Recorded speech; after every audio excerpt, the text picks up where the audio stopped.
Oke, baik. Assalamualaikum warahmatullahi wabarakatuh.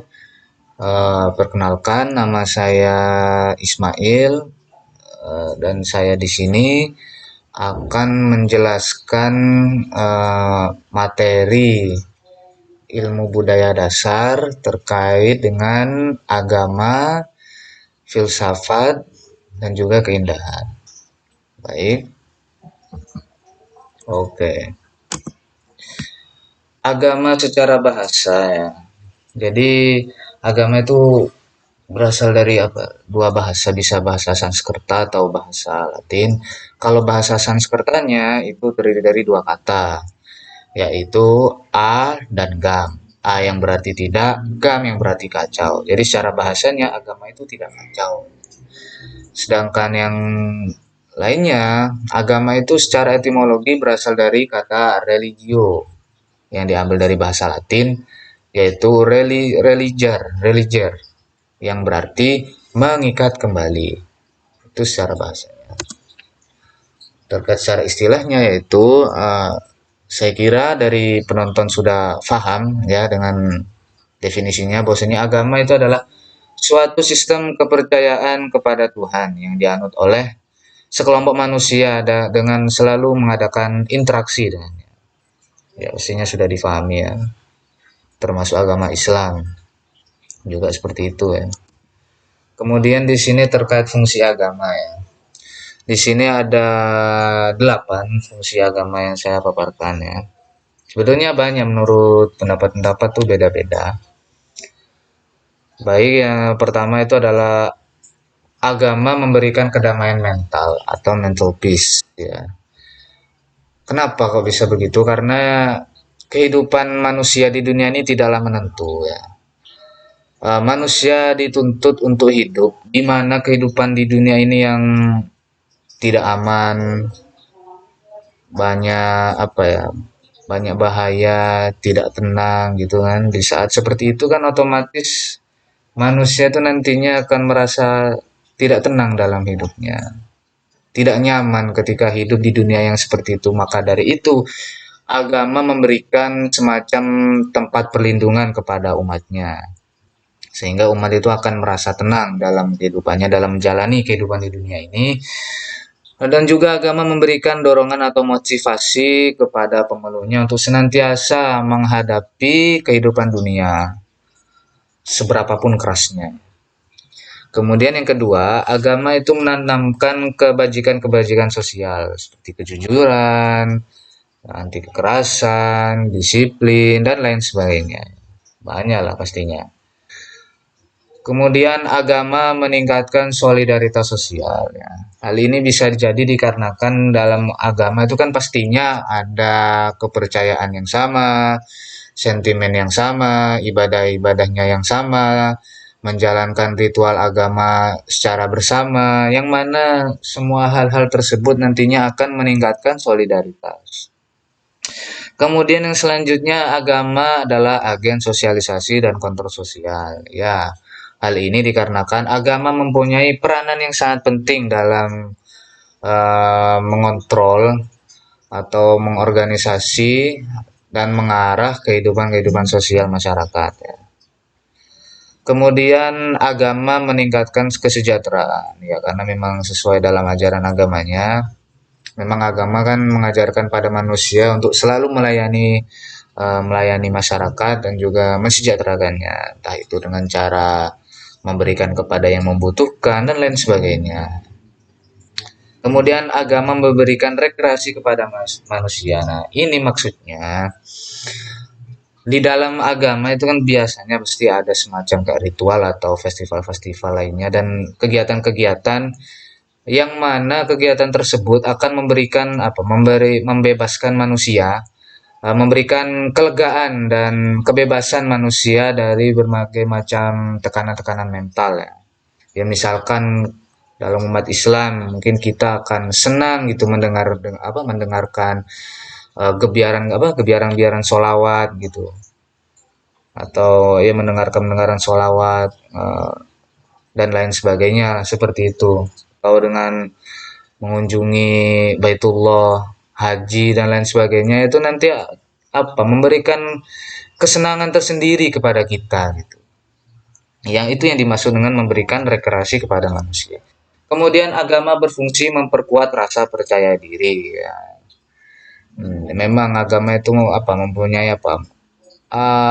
efektif lah dalam memperkuat rasa percaya diri manusia gitu dengan berbagai eh, berbagai macam ajaran-ajaran seperti kerja kerja adalah ibadah atau tanggung jawab atau tugas itu bersifat ilahi dan lain sebagainya gitu. Kemudian agama juga mempunyai pengaruh kepada ekonomi serta sistem politik. Ya, lihat saja di dunia sekarang ini, seperti kalau dari ekonomi ya seperti bank syariah ya. Tahu banyak juga kalau politik kan banyak juga negara-negara yang memang berlandaskan berlandaskan sesuai dengan apa nilai-nilai dari agamanya gitu. Bahkan negara-negara demokratis pun pada akhirnya juga tetap gitu sesuai dengan ajaran-ajaran agama-agama pada pemeluknya gitu, para pemeluknya gitu. Seperti itu. Itulah demikian dari fungsi-fungsi. Kemudian setelah membahas agama, selanjutnya saya akan membahas tentang filsafat. Yang mana secara bahasa itu berasal dari bahasa Yunani. Kata Yunani yaitu filosofia. Filos yang artinya cinta atau sahabat dan sofia yang berarti kebijaksanaan, kearifan atau pengetahuan. Jadi filosofia itu cinta pada kebijaksanaan atau cinta pada kebenaran, dalam hal ini kebenaran ilmu pengetahuan. Cinta kepada ilmu pengetahuan. Sedangkan secara istilahnya di sini ya beberapa poin. Yang pertama, filsafat merupakan pandangan hidup seseorang atau sekelompok orang yang merupakan konsep dasar mengenai kehidupan yang dicita-citakan. Pandangan hidup seseorang ya mengenai kehidupan itu filsafat. Kemudian bisa diartikan juga sebagai rasa kecintaan seseorang akan ilmu pengetahuan dan adanya usaha yang sungguh-sungguh untuk mendalaminya. Seperti yang dijelaskan barusan sesuai bahasanya ya, filosofia, cinta kepada ilmu pengetahuan. Ada unsur rasa kecintaan pada ilmu pengetahuan. Bukan hanya cinta saja, tetapi di situ ada usaha yang sungguh-sungguh dalam mendalaminya. Maka seorang ahli filsafat disebut dengan filsuf. Filsafat sebenarnya merupakan studi tentang hakikat, realitas, dan kebenaran. Soal yang mungkin diketahui serta perilaku yang benar atau salah ini objek kajiannya ini misalnya. Nah, filsafat itu tentang hakikat, realitas, keberadaan, atau perilaku yang benar atau salah ya. Biasanya dalam filsafat ini dia tidak melakukan berbagai macam eh, penelitian-penelitian ya atau bukti-bukti eksperimen-eksperimen ya, tapi melainkan kepada nalar akal kita ya. Itulah filsafat, karena memang filsafat tuh identiknya pemikir. Filsafat tuh pemikir ya. Nah, dalam filsafat tentunya mempunyai manfaat. Di sini ada 3. Yang pertama, mendorong cara berpikir kritis dengan melihat hakikat atau dasar persoalan serta mengembangkan pertanyaan dari jawaban yang tepat ya. Tentunya pastinya ilmu filsafat mendorong untuk berpikir kritis ya terhadap hakikat-hakikat atau persoalan-persoalan dan dicari jawabannya dengan yang tepat. Mengembangkan pertanyaan dari jawaban yang tepat. Kemudian selain dengan cara berpikir kritis, juga mendorong cara berpikir yang bijaksana. Dan juga selain mendorong untuk berpikir, filsafat juga mendorong untuk merenung atau bertingkah laku atau bertindak berdasarkan keyakinan-keyakinan yang dianut. Jadi itu manfaat dari mempelajari filsafat. Maksudnya filsafat itu pada dasarnya tidak negatif ya. Memang ada beberapa ulama-ulama dulu kalau dalam agama Islam ada beberapa ulama yang apa uh, menolak faham-faham filsafat.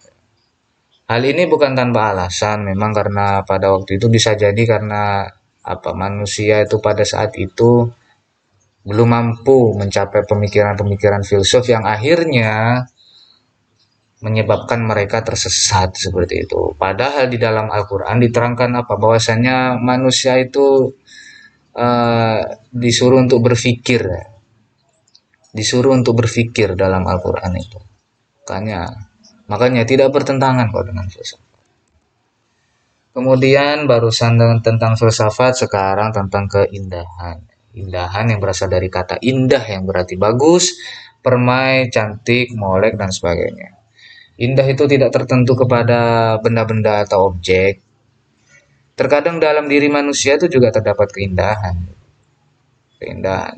Maka dari itu, menurut Liang Gi, ya menurut Liang Gi ini keindahan itu terbagi menjadi tiga. Ada yang dalam arti luas, ada yang estetika murni, atau terbatas pada penglihatan.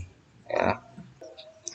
Oke, indah dalam arti luas itu maksudnya segala sesuatu yang mengandung ide kebenaran. Iya, karena memang kebenaran itu identik dengan keindahan. Begitu pula sebaliknya. Kebenaran itu keindahan, keindahan itu kebenaran. Jadi dalam arti luas yaitu segala sesuatu yang mengandung ide kebenaran. Baik itu keindahan dari dalam seni, alam, moral maupun intelektual. Itu dalam arti luasnya. Kemudian yang kedua adalah indah dalam arti estetika murni. Maksudnya itu adalah keindahan yang berdasarkan kepada pengalaman estetika manusia eh, dalam hubungannya terhadap sesuatu yang diserapnya. Kemudian, nah ini indah yang mungkin kita sepintas kita tahu bahwasanya indah dalam arti terbatas pada penglihatan. Ya, seperti objek-objek atau benda-benda yang menurut kita indah dari segi warna, tekstur, dan lain sebagainya. Nah, biasanya kalau indah yang model-model seperti ini bersifat subjektif ya. Beda halnya kalau yang dalam arti luas, yang dalam artian keindahan yang memiliki ide-ide kebenaran, sesuatu yang memiliki ide-ide kebenaran, yang mana kebenaran itu kan keindahan, yang mana keindahan itu bersifat universal. Ah, mengapa sih manusia itu menciptakan keindahan? Mengapa ya? Karena pada dasarnya gini, keindahan itu kan bersifat alamiah. Sedangkan alam itu merupakan ciptaan dari Tuhan. Nah, alamiah itu dalam artian tidak berlebihan dan tidak kurang. Jadi memang tidak bisa dipungkiri keindahan itu ada dalam dunia ini. Keindahan dalam artian alamiah itu kan maksudnya tidak bertambah, tidak berlebih-lebihan atau tidak kurang. Semisal sebuah lukisan yang mana lukisannya itu lebih indah, bila lukisannya itu lebih indah daripada wujud aslinya, maka itu tidak bisa juga dikatakan sebagai keindahan. Begitu pula dalam pentas-pentas atau peran-peran atau aktor-aktor yang memerankan sesuatu yang berlebihan, misalnya terlalu lebay, overacting, itu bukan keindahan. Jadi bersifat alamiah, balance ya, tidak berlebihan dan tidak kurang. Itu. Setelah membahas ketiga hal tadi, agama, filsafat, dan keindahan itu tentunya ada hubungan dalam tiga hal tersebut. Yang mana memang agama, filsafat, dan keindahan ini sesuatu yang terpisah. Akan tetapi mereka ini menyatu, saling melengkapi satu sama lain. Jadi Al-Kindi, seorang filsuf ini berpendapat bahwa tidak ada pertentangan antara filsafat dan juga agama. Keduanya bisa menjadi hal pokok yang dapat kita renungkan. Tadi kan sudah dijelaskan bahwasanya agama ya itu kan menganjurkan kepada, terutama Islam ya. Agama Islam itu kan menganjurkan kepada manusia untuk senantiasa berpikir. Iya, jadi tidak ada pertentangan dengan filsafat. Filsafat itu kan apa? Pemikir juga. Apa ya? Kemudian di dalam agama, ya, agama manapun termasuk Islam, pastinya terdapat sains atau ilmu pengetahuan. Salah satunya adalah tauhid. Tauhid dalam Islam ini, dan tauhid merupakan salah satu cabang dari ilmu termulia dari filsafat, dan keduanya mengacu kepada kebenaran yang hakiki karena keduanya sama-sama berfondasikan nilai-nilai kebenaran. Pastinya sudah jelas di situ kan. Kemudian agama diperkuat dengan Al-Qur'an, di mana di dalamnya tertuang seluruh pengetahuan yang ada di alam semesta. Baik itu pengetahuan masa lalu, kini maupun yang akan datang ya. Sehingga para filsuf mengkajinya dan membandingkan dengan kajian ilmiah yang mereka teliti tentang kebenaran Al-Quran. Hasilnya konkret bahwa Al-Quran merupakan kitab yang berisi pengetahuan Tuhan dan tidak diragukan segala apa yang tertuang di dalamnya. Ya, seperti itu kan. Jadinya apa ajaran-ajaran yang ada di dalam Al-Quran dan lain sebagainya pada apa ya, tidak hanya kita terima begitu saja, akan tetapi kita juga teliti gitu ya. Kita teliti ya para filsuf itu meneliti tentang ajaran-ajaran atau ayat apa ajaran-ajaran dalam agamanya gitu supaya nantinya bisa diketahui benar tidaknya ajaran agama tersebut gitu. Nantinya akan bisa juga mempertebal keimanan seseorang. Tuh. Ah, dikarenakan Al-Quran itu agama terutama Islam ya, dalam Al-Quran tertuang nilai kebenaran. Nah, sesuatu kebenaran merupakan nilai keindahan. Jadi hubungan agama, filsafat, dan keindahan bisa dianalogikan. Nah, ini analogikannya. Agama itu sebagai pohonnya. Agama itu ibaratnya sebagai pohon, sedangkan filsafat itu sebagai komponen abiotik yang menopang keberlangsungan sang pohon. Dan keindahannya itu merupakan buahnya. Itu analogikannya. Jadi kesimpulannya ya memang ketiga hal tersebut memang berbeda. Hanya saja keduanya itu menyatu kok. Bisa menyatu dan saling membutuhkan. Agama, filsafat, dan keindahan. Di dalam agama menganjurkan manusia untuk berpikir, yang mana akan menghasilkan ilmu filsafat, yang mana nanti filsafat mengkaji tentang ajaran-ajaran agamanya, yang mana nantinya apa, yang mana di dalam ajaran agamanya itu atau hasil dari pemikiran filsafat itu akan menghasilkan nilai-nilai kebenaran, yang mana nilai-nilai kebenaran ini merupakan suatu keindahan. Seperti itu. Dan demikian penjelasan singkat dari saya terkait agama, filsafat dan keindahan. Dan mohon maaf apabila ada dari penjelasan atau ada kata-kata yang kurang berkenan. Kami mohon maaf yang sebesar-besarnya dan kami harapkan saran dan kritik dari para penonton atau semacamnya atau siapapun itu. Ya, terima kasih telah bersedia menonton videonya. Saya undur diri. Wabillahi taufiq wal hidayah. Wassalamualaikum warahmatullahi wabarakatuh.